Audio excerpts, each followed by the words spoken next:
C'est une décision extraordinaire. Invoquant la loi sur la disponibilité des biens, le gouvernement néerlandais a mis sous tutelle Nexperia, l'un des principaux fabricants de semi-conducteurs européens, autrefois néerlandais et détenu depuis 2018 par le groupe chinois Wingtech. En cause, selon l'exécutif, des manquements de gouvernance qui pourraient dégrader les capacités technologiques de l'Europe. Faux, rétorque le groupe dont le siège est situé à Nimègue. Il y voit plutôt des raisons géopolitiques, cette décision intervenant quelques jours seulement après la mise en place de nouvelles restrictions d'exportation de terres rares par la Chine. Et l'hypocrisie du système juridique occidental sont mises à nu. Un coup douloureux est nécessaire avant qu'il y ait une chance de résoudre le problème. Imaginez une seule entreprise, un fabricant de puces néerlandais, qui se retrouve du jour au lendemain au cœur d'un conflit mondial. Ça paraît fou, non? Comment est-ce que ça a pu arriver? Eh bien, c'est justement ce qu'on va décortiquer ensemble aujourd'hui, le cas Nexperia. Il faut bien se rendre compte que ce n'est pas rien. Un gouvernement qui prend le contrôle d'une entreprise privée, ça n'arrive pas tous les 4 matins. C'est vraiment une mesure exceptionnelle.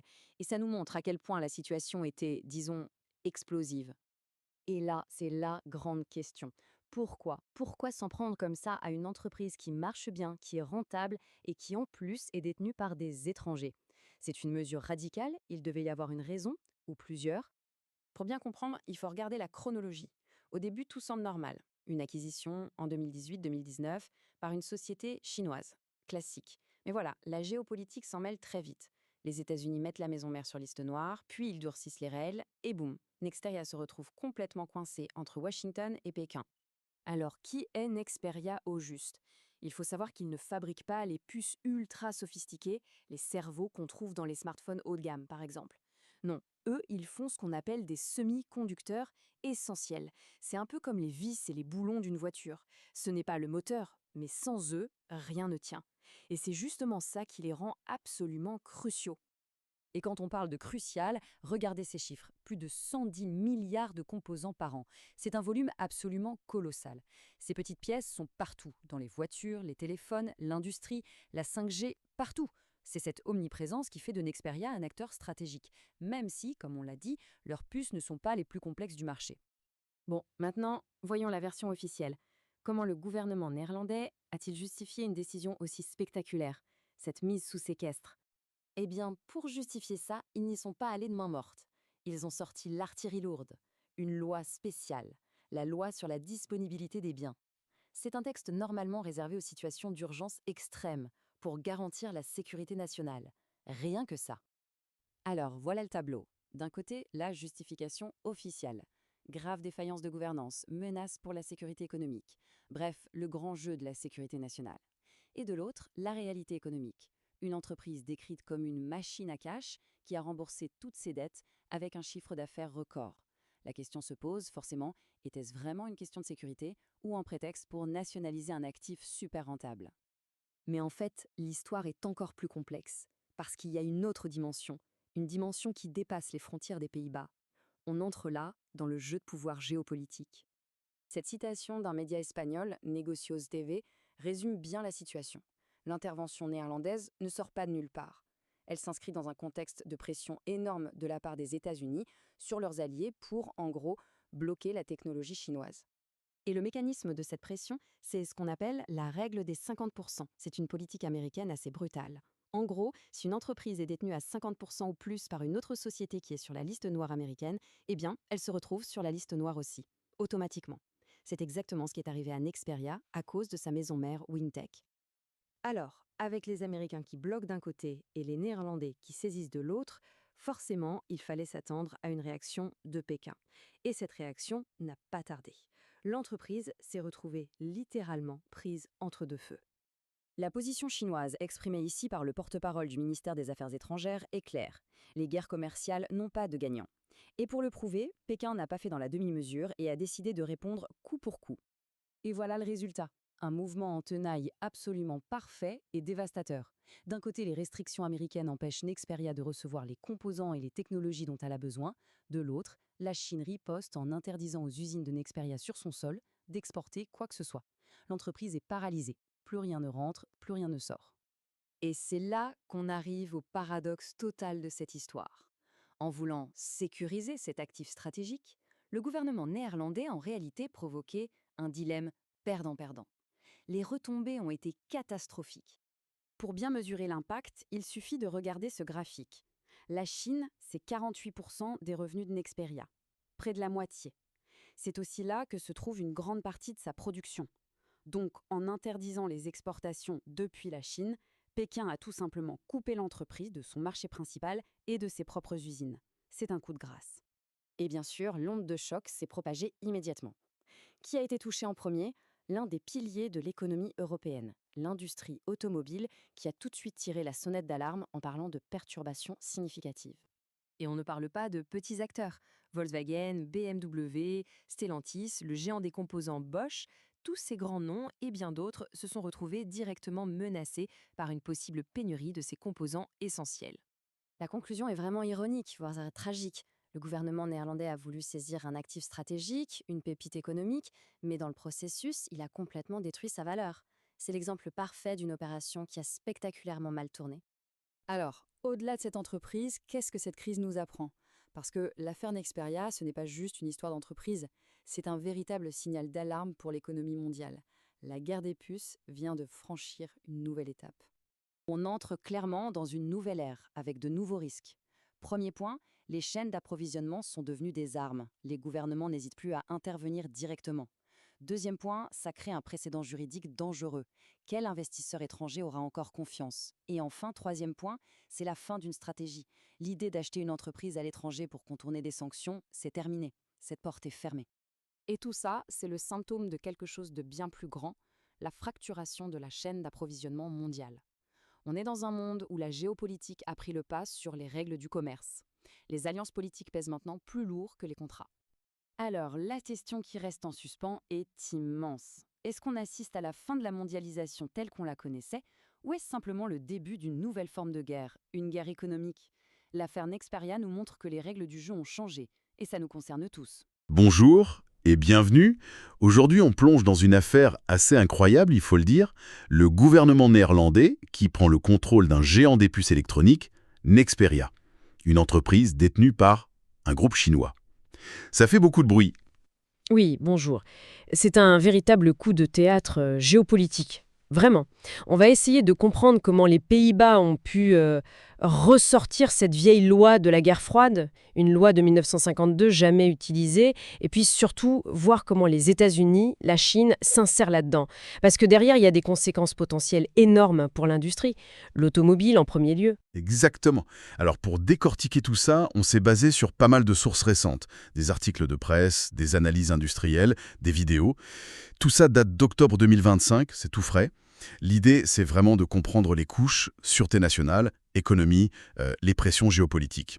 Est-ce qu'on est à un tournant dans cette guerre mondiale des puces? C'est un peu la question. Tout à fait. Et les acteurs sont bien identifiés. Nexperia, bien sûr, sa maison mère chinoise Wingtech, et puis les gouvernements, la Haye, Washington, Pékin, sans oublier en filigrane l'ombre d'ASML, ce géant néerlandais de la tech. Il est forcément dans l'équation, même indirectement. Bon, alors, allons-y. Le 12 octobre 2025, ça tombe, le ministère néerlandais de l'économie place Nexperia sous tutelle administrative. C'est le terme. Et ils utilisent cette fameuse Wet Beskebra Hide Goeder, loi sur la disponibilité des biens. Une loi d'urgence pensée pour la guerre froide, quoi. Jamais utilisée depuis 70 ans. C'est ça. Le gouvernement lui-même dit que c'est très exceptionnel. Très concrètement, ça veut dire quoi? Gel des actifs, gel de la propriété intellectuelle, des opérations, et interdiction de changer quoi que ce soit d'important dans le personnel ou la structure pendant 1 an. C'est une prise de contrôle, même si le mot officiel est plus doux. Ok. Mais Nexperia, c'est qui exactement? Pour ceux qui connaissent moins. C'est basé à Nijmegen, aux Pays-Bas, une ancienne filiale de Philips, puis de NXP, puis est racheté complètement en 2019 par Wingtech Technology, un groupe chinois, pour environ 3,6 milliards de dollars. C'était déjà une grosse opération à l'époque. Et ce rachat par Wingtech, où l'État chinois a des intérêts, ça avait déjà fait tiquer. Hein. Oui, un peu. Il y avait déjà eu des discussions. Alors, Nexperia, ils font pas les puces ultra médiatisées, pas les processeurs type Nvidia ou AMD. Eux, c'est plutôt les composants essentiels ou discrets. Les diodes, les transistors, les MOSFET. En gros, des petits interrupteurs électroniques qui gèrent le courant. Moins complexe peut-être, mais vitaux. Et surtout... Partout. Les volumes sont énormes, plus de 100 milliards d'unités par an. Ah oui, quand même. C'est ça leur importance stratégique. Ils sont dans tout, indispensables. Et donc, critique pour l'automobile européenne, surtout les voitures électriques qui en consomment beaucoup. Exactement, mais aussi l'électronique grand public, les télécoms, l'industrie. Et puis, il y a ce côté usage double, civil et militaire. Ça rajoute une couche de sensibilité. D'ailleurs, petit rappel, en 2023, on avait trouvé des puces Nexperia dans des drones russes en Ukraine, passés par la Chine. C'est vrai. Et industriellement, comment ils sont organisés? Alors, la partie la plus high-tech, la fabrication des galettes de silicium, le front-end, c'est en Europe. Pays-Bas, Allemagne, Royaume-Uni. Mais l'assemblage et les tests, le back-end, ça c'est massivement en Asie, à 80% dans une seule grosse usine à Dongguan en Chine. Ok, ça c'est un point clé pour comprendre la suite. Absolument central, oui. Et économiquement, ça pèse où en Nexperia? Ah oui, plus de 2 milliards de dollars de chiffre d'affaires en 2024, avec une marge brute très solide, plus de 40% en 2022, et plus de 12 500 employés. C'est une boîte rentable et d'une taille conséquente. Alors comment la haie justifie cette action radicale? La mise sous tutelle? Officiellement, il parle de signaux aigus, de graves lacunes en matière de gouvernance et d'actions préoccupantes au sein de la direction chinoise de Nexperia. La crainte, c'est quoi? Une menace sur la production? C'est ça, menace sur la continuité et la sauvegarde de capacités technologiques cruciales en Europe. C'est double. Le risque que ces composants manquent en cas de crise et la peur d'un transfert de technologies sensibles ou carrément une délocalisation vers la Chine. Le ministre néerlandais Vincent Carmans a même accusé publiquement le PDG chinois Zhang Xuezhang, qui est aussi le patron de Wingtech, de vouloir vider secrètement l'entreprise pour déménager. Accusation très grave. Et ça coïncide avec des problèmes en interne chez Nexperia même. Oui, tout à fait. Il y a eu une action en justice juste avant. Le PDG chinois Zhang a été suspendu par la Chambre des entreprises d'Amsterdam.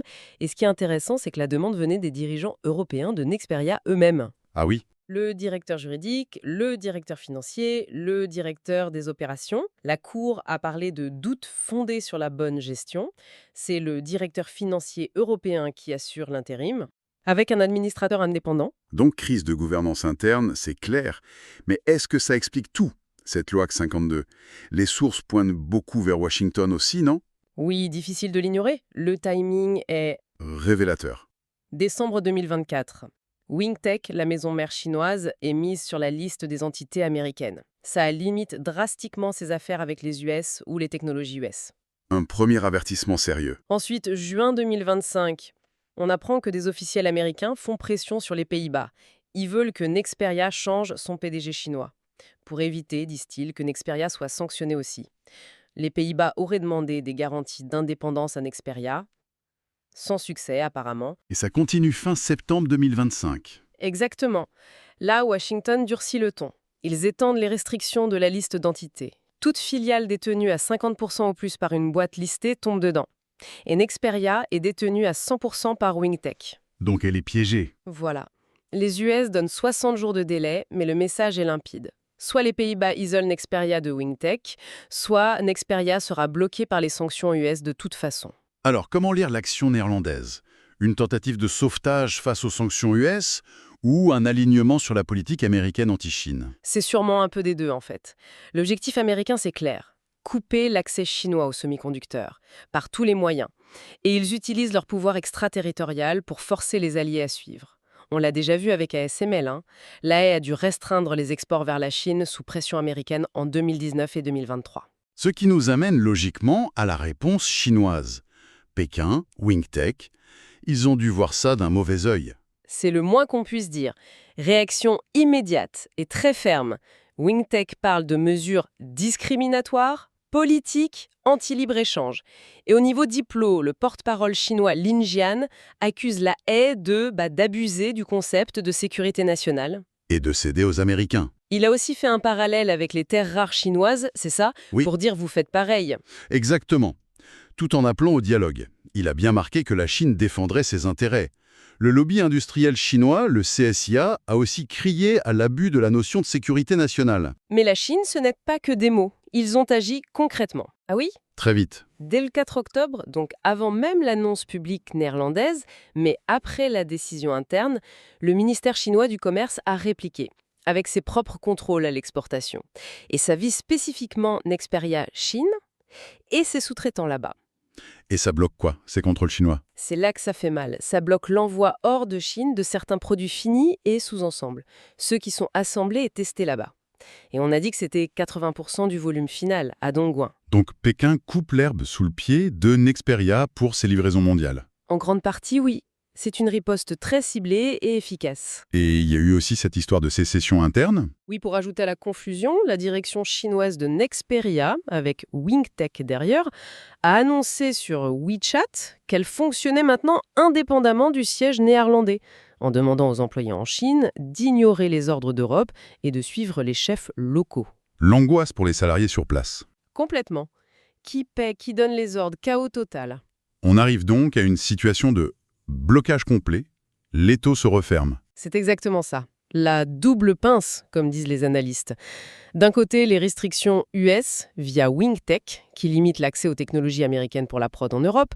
De l'autre, les contre-mesures chinoises qui empêchent les produits finis de sortir de Chine. Résultat, paralysie, gridlock opérationnel. L'action néerlandaise a eu l'effet inverse de ce qui était peut-être espéré. Européenne. L'automobile est très en quête. Nexperia a dû dire à ses clients « on ne peut plus garantir les livraisons ». L'ACA, l'assaut des constructeurs européens, parle de risques de perturbations significatives, d'arrêt de production possible. Parce que les stocks sont si bas que ça. Apparemment, oui. Quelques semaines de réserve pour certains. C'est très peu. On cite BMW, Volkswagen, Stellantis, mais aussi Ford, GM, Honda qui produisent en Europe. Et les grands équipementiers comme Bosch sont touchés aussi. Et ça va au-delà de l'auto. Électronique grand public, industrie. Au Luxembourg, la FEDIL s'inquiète aussi. Et face à ce bazar annoncé, on discute, on essaye de trouver une solution. Oui, heureusement. Des discussions sont en cours. À plusieurs niveaux. Le ministre néerlandais, carrément, s'est confirmé parler avec les Chinois. D'autres gouvernements européens sont sûrement dans la boucle. Et les entreprises clientes poussent pour une solution rapide. L'enjeu est énorme. Éviter une rupture majeure des chaînes d'appro. On doit parler un peu d'ASML aussi, l'autre géant néerlandais des puces. Il n'est pas directement dans l'affaire Nexperia, mais... Mais il est incontournable dans le paysage. C'est le joyau de la couronne, comme on dit souvent. Leader mondial absolu des machines de lithographie, celles qui gravent les puces. Surtout les machines EUV, ultra complexes. Sans ASML, pas de puces avancées chez TSMC, Intel, Samsung. Personne ne peut faire les puces les plus modernes sans eux. Ce qui donne aux Pays-Bas un poids énorme, mais aussi une exposition énorme. C'est tout le paradoxe, oui. ASML est un atout stratégique fou, mais ça met les Pays-Bas en première ligne de la guerre tech Chine-US. On l'a dit, l'AE a déjà dû limiter les ventes d'ASML à la Chine sous pression US. Ça impacte ASML, même si la demande mondiale est tellement forte qu'il compense ailleurs pour l'instant, grâce aux Chips Acts notamment. Le PDG d'ASML lui-même s'est d'ailleurs interrogé publiquement sur l'intérêt à long terme de priver la Chine de ses machines. ASML, c'est donc un levier, mais aussi une cible potentielle. C'est ça. L'entreprise le sait. Elle dépend de fournisseurs partout dans le monde et le marché chinois est important. Et en face, la Chine essaye de rattraper son retard, d'investir massivement et on accuse régulièrement la Chine de cyberattaques, de vols de propriété intellectuelle visant ASML. Il y a eu plusieurs affaires. Donc, position dominante, oui, mais pas sans risque ni vulnérabilité. Ok. Revenons à Nexperia. Si on prend un peu de recul, cette affaire, elle s'inscrit dans quoi? Clairement, dans la grande rivalité technologique sino-américaine. C'est un épisode de plus. Les semi-conducteurs, c'est le nerf de la guerre, pour l'économie numérique, mais aussi pour le militaire de demain. L'IA, les systèmes autonomes, tout repose sur les puces. Et on voit cette montée du techno-nationalisme, la sécurité nationale avant les règles du commerce, le friendshoring, le découplage. Oui, et pour l'Europe, ça souligne encore une fois ses dépendances, sa fragilité. Ça renforce l'idée du Chips Act européen. Il faut reprendre un peu le contrôle, produire plus ici. On traite la microélectronique comme l'énergie maintenant, une infrastructure critique. Et les Pays-Bas, dans tout ça, ils sont vraiment coincés. Complètement. Entre l'allié américain, historique, sécuritaire, partenaire économique majeur, et la Chine, marché important, proprio de Nexperia via WingTech, fournisseur de matériaux critiques comme les terres rares. Difficile de naviguer. Très délicat. Même avec ASML, ils n'ont peut-être pas assez de poids face aux deux géants. Et cette intervention sur Nexperia, même justifiée par la gouvernance, elle comporte des risques. Quel genre de risque? D'abord pour leur réputation. Si c'est vu comme une expropriation déguisée, ça peut faire fuir les investisseurs étrangers, nuire à l'image d'un pays sûr pour les affaires. Et puis ça crée un précédent en Europe. Qu'est-ce qui empêchera un autre pays de faire pareil demain, avec une autre entreprise jugée stratégique? Certaines analyses qu'on a lues suggèrent même qu'une marche arrière rapide des Pays-Bas serait peut-être la moins mauvaise option. C'est une lecture, oui.